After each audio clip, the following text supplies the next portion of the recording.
The man is obviously a lunatic. It's apparent that his actions can only be described as the ravings of a madman. Hello. Q.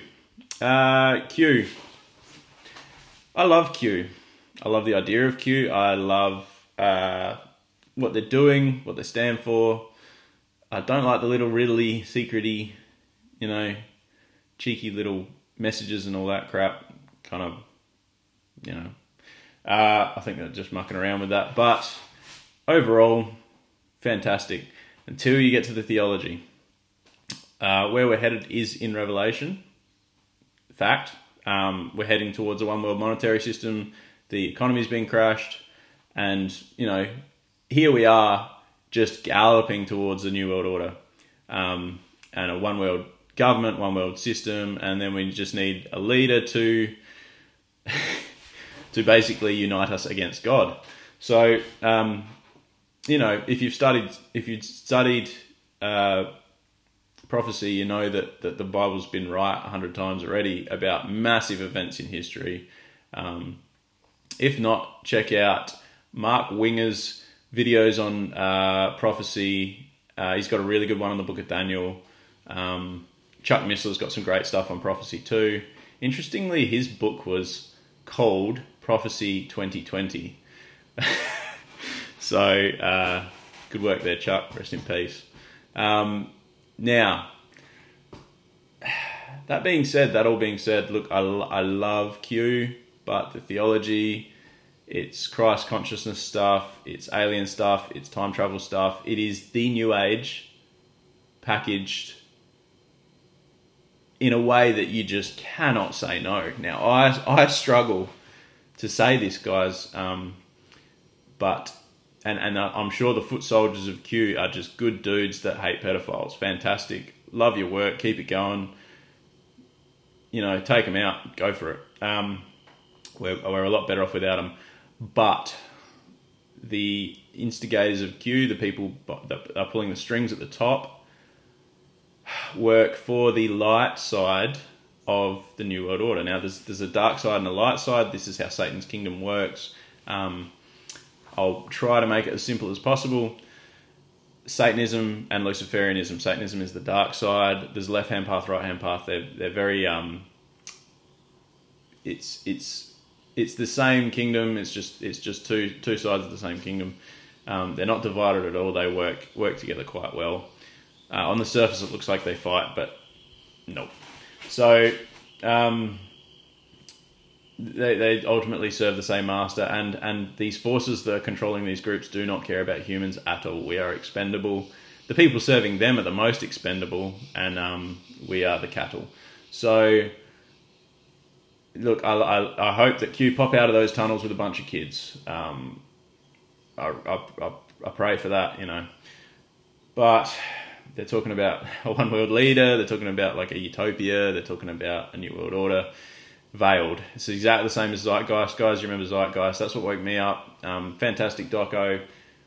Very, very good explanation of 9/11, of just all the things that didn't add up. Fantastic overall view of the monetary system. Fantastic expose on the world bankers and the elites, like how they operate, how they start wars and finance both sides and make a ton of money. But then the first chapters, of all the things they could they could go for, the first chapter is literally Jesus does not exist, and the last chapter is let's work towards a utopia. So that's the light side of Satan's kingdom, and just theologic. Their theology gets very dark over time. It sounds great. It's in a beautiful package.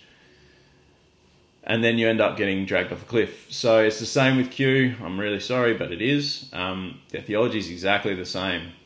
Now, I struggle not to embrace the whole plan and trust the plan and stuff, but at the end of the day, my trust is in God and the Bible, and that actually warns against this movement and any other movement like it where they start pointing you towards a world leader and a utopia. So in the mainstream narrative, humanity's going like this on a trajectory. In the Bible, we're going like this. I see that we're going like that. I see the world for what it is. I see where we're headed. It all makes sense. It all makes perfect sense. I love learning about that stuff. I love my Christian brothers and sisters that send me things and encourage me and thank me for looking into stuff and, just talk about prophecy and the Bible and really respect the Bible and take it seriously. I don't have a lot of respect for Christians that don't take the Bible seriously and don't watch for the times and seasons and keep their eyes on what's going on. I try to help them and I try to nudge them in that direction lovingly, but sometimes they just don't want to listen. And it's important to remember, Christians, that we get judged.